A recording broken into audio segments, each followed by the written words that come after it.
dont l'un était doté de puissants pouvoirs, empruntèrent un long chemin de forêt et n'avaient comme provision que 3 miches de pain uniquement. Les deux hommes avancèrent jusqu'au bord d'un lac. C'est là qu'ils décidèrent de faire une pause. L'homme au pouvoir avait dit « Le chemin est encore long, mon ami. Mangeons chacun une miche et laissons la troisième en réserve. » Celui-ci est allé se laver, puis les deux reprenèrent leur chemin jusqu'à la tombée de la nuit. Ils se sont réfugiés dans une grotte. Ils y passeront la nuit. Jusque-là, tout avait l'air normal jusqu'à ce qu'ils vérifiaient les sacs contenant leurs provisions. C'est là qu'il s'est rendu compte que la troisième miche de pain avait disparu. « Mon ami, as-tu mangé la troisième miche ?»« Non, sur la tête de mes parents, ce n'était pas moi. » Il ne l'a pas cru, mais il a préféré ne rien dire. Les deux se sont endormis. Le jour se leva et ils continuent leur route. Arrivé jusqu'au pied d'une montagne, l'homme au pouvoir frappa de sa canne le sol. Celui-ci s'est mis à vibrer et la montagne s'est effondrée, comme si elle n'avait jamais existé. Il s'est retourné vers son ami choqué et lui dit « Au nom du pouvoir qui a fait disparaître cette montagne, as-tu mangé la troisième miche ?»« Non, sur la tête de mes enfants, je ne l'ai pas mangé. » Il était en colère face au déni de son ami. Mais encore une fois, il ne dit rien et ils continuèrent leur chemin.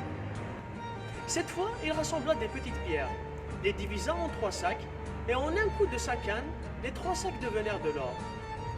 Il appela son ami et lui dit « Mon ami, pardonne-moi de t'avoir accusé.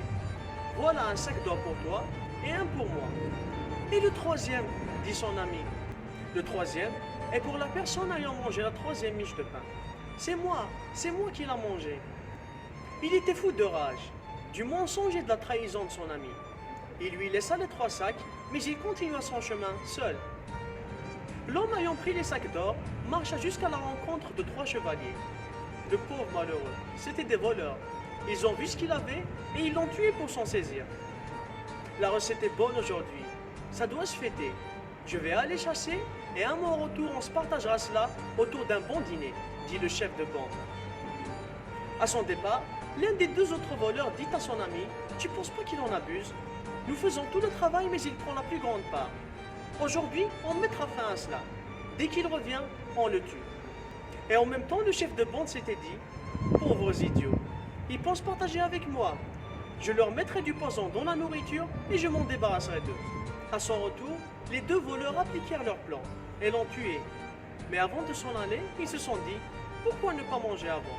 Rien ne presse. » Et cela fut leur dernier repas. Le poison leur a ôté la vie. L'homme au pouvoir est arrivé sur les lieux. La scène était désolante. Un bain de sang. 4 vies ont été achevées pour un butin que nul n'a pu avoir au final. Trahir la confiance d'un ami est un crime. Mentir ne résout aucun problème. Au contraire, mentir aggrave le problème. L'or et l'argent ont de la valeur, certes, mais il y a beaucoup plus cher dans la vie.